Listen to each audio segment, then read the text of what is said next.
संभल के न्यायालय के फैसले का सनातनियों ने किया स्वागत।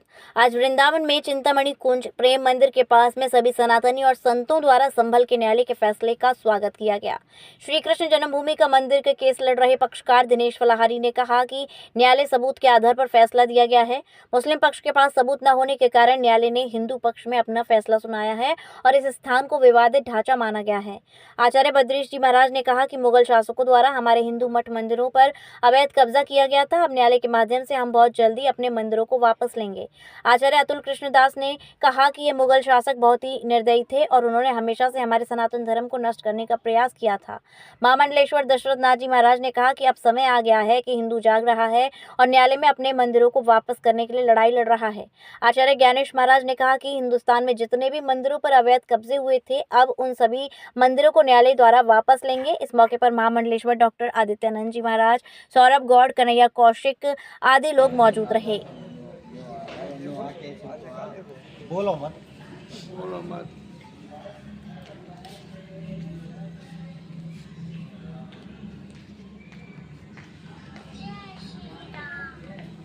हो गया काम।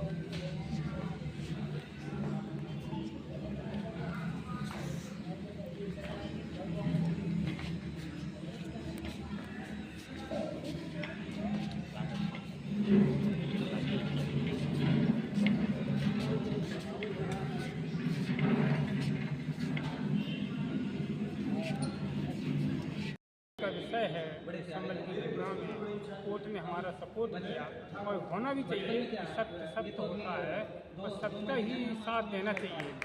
और जो सबूत मिले उसी के अनुसार कोर्ट ने भी माना है कि यहाँ मंदिर था, विवादित ढांचा माना है। और जब विवादित ढांचा माना तो एक न एक दिन अपने राम जी का वहाँ मंदिर बनेगा, क्योंकि वहाँ ही कलयुग में अवतार होता है। ऐसे और भी हैं, जैसे राम मंदिर को लेकर के मुसलमानों ने कितना ताना, लेकिन अंतोगत्वा सनातन धर्म की, हमारे राम जी की जय हुई। उसी प्रकार से जहाँ जहाँ भी है, काशी में कृष्ण मंदिर, ये भी यहाँ सबूत मिल रहा है, कोर्ट इसको भी मान रहा है धीमे धीमे, क्योंकि ये सरकार हमारी बहुत अच्छी है, सनातन धर्म को मानने वाली है। इसीलिए इसमें ही हम सबको जीना चाहिए, इसका ही सपोर्ट करना चाहिए। सनातन धर्म नहीं है, हम सनातन धर्म अवलंबी हैं, हम राम कृष्ण को मानने वाले हैं।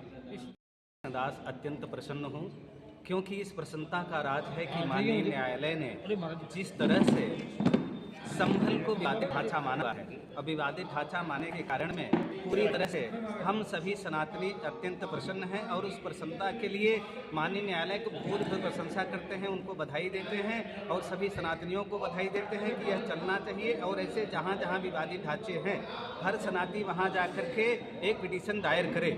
जहाँ भी उनको कुछ भी विवादित दिखाई पड़ता है, निसंकोच करे, न्यायालय को सुनना ही पड़ेगा। जय श्री राधे। संभल में जो न्यायालय ने निर्णय किया है, ये सनातनियों की, हम सब हिंदू भाइयों की बहुत बड़ी जीत है, क्योंकि आज हजारों अपने हमारे धर्मावलंबी, हमारे जो धर्म के जो शिवालय हैं, देवालय हैं, उनको तोड़कर जो मस्जिदें बनाई गई हैं, ये सब विवादित स्थल है। एक केवल संभल की बात नहीं है, क्योंकि संभल तो हमारे धर्म के लिए विशेष है। अगला भगवान विष्णु का अवतार ही संभल में होने वाला है, और संभल पर अगर ऐसा कोई आक्रमण करता है, आज न्यायालय ने बहुत उचित निर्णय दिया है। हम सब न्यायालय का बहुत बहुत स्वागत सम्मान करते हैं। बोलिए कृष्ण कन्हैया लाल की जय। जिस तरीके से आज माननीय न्यायालय ने जो फैसला दिया है और उसको विवादित ढांचा माना है, मैं ये कहना चाह रहा हूँ, हम उसका भव्य स्वागत करते हैं, बहुत अभिनंदन करते हैं। मैं तो इसी तरीके से न्यायालय से और सभी सनातनी हिंदुओं से यही निवेदन करना चाहता हूँ कि हम सभी को सनातन धर्म के लिए आगे बढ़ते रहना चाहिए और हम सभी को यही कार्य करने चाहिए। इससे बढ़कर के सनातन की रक्षा हमारी रक्षा होगी, क्योंकि जब हम अपना भला नहीं, दूसरों का भला नहीं करेंगे तो हमारा भी भला नहीं होगा। जिस तरह संभल में माननीय न्यायालय द्वारा उस स्थान को विवादित ढांचा मान लिया है, ये बहुत ही स्वागत योग्य फैसला है। माननीय न्यायालय ने सबूतों के आधार पर फैसला दिया है और हम सभी सनातनियों की प्रार्थना है कि जिस तरह संभल में विवादित ढांचा माना है, उसी तरह ज्ञान व्यापी और मथुरा में भी ईदगाह मस्जिद को विवादित ढांचा माना जाए, क्योंकि सबको पता है मुगल शासकों ने हमारे मंदिरों को तोड़ करके यहाँ विवादित ढांचा तैयार किया है। उनके पास तो ना तो पानी का बिल है ना बिजली का बिल है, वो तो केवल अतिक्रमण के आधार पर, अवैध कब्जे के आधार पर वहाँ लोग रह रहे हैं। ऐसे अवैध कब्जे हटने चाहिए। अब हमें विश्वास हो गया है, जिस प्रकार अयोध्या में रामलला का दरबार सजा है, उसी प्रकार ज्ञान व्यापी में और मथुरा में भी भगवान का जो दरबार है वो सजेगा और भगवान का भव्य मंदिर बनेगा। के संदर्भ में न्यायालय ने जो उचित फैसला दिया है उसको विवादित ढांचा मान करके, जो भूमिका हमारी राम मंदिर में हुई थी बाबरी मस्जिद को लेकर के, और उसकी यहाँ प्रारंभ हो चुका है। और जब प्रारंभ हो चुका है तो हम 30,000 मंदिरों पर दावा ठोक रहे हैं। या तो मुस्लिम समाज अपनी हठधर्मिता को छोड़कर, क्योंकि जहाँ जहाँ इन्होंने हट किया है वहाँ वहाँ अपनी मुँह की खाई है, ये उन 30,000 मंदिरों को जो इन्होंने मस्जिद में तब्दील कर रखा है, अपने आप यदि हिंदू समाज को सौंपते हैं तो हिंदू समाज निश्चित रूप से तहे दिल से इनका स्वागत करेगा। और जो गंगा जमनी तहजीब की बार बार बात करते हैं, वो बात तभी सार्थक होगी जब ये अपनी उदार दिल होकर के और अपनी सहमति प्रदर्शित करें और हमको हमारे जितने देवालय इन्होंने कब्जा कर रखे हैं उनको सहज प्रदान करें। कृपया हमारे YouTube चैनल को लाइक व सब्सक्राइब करें। बेल आइकॉन दबाएं। ताज़ा खबरों के लिए हमसे जुड़े रहें।